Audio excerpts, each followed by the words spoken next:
স্বাগতম জনাইছো আৰু এই মুহূৰ্তত এটা গুৰুত্বপূৰ্ণ খবৰ আজি ঘোষিত উচ্চতৰ মাধ্যমিক চূড়ান্ত পৰীক্ষাত অসমৰ ভিতৰত তৃতীয় স্থান দখল কৰা ফাৰহানুৰ ইছলামক সদৌ অসম গৰিয়ামৰীয়া দেখি জাতীয় পৰিষদৰ তৰফৰ পৰা সম্বৰ্ধনা জনায় লগতে আমি ডেইলি নিউজ আসামৰ পৰিয়ালৰ পৰাও ফাৰহানুৰ ইছলামৰ উজ্জ্বল ভৱিষ্যত কামনা কৰিলো অভিনন্দন জনালো আমি সদৌ অসম গৰিয়ামৰীয়া দেখি জাতীয় পৰিষদৰ তৰফৰ পৰা ফাৰহানুৰ ৰহমানলৈ তেওঁ অসমৰ ভিতৰত তৃতীয় স্থান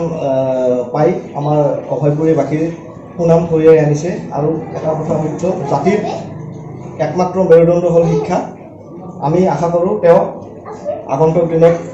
ভাল এজন ব্যক্তি হৈ আমাৰ জাতিটোৰ হকেও কাম কৰিব বুলি আমি আশা ৰাখি ধন্যবাদ জ্ঞাপন কৰিছোঁ।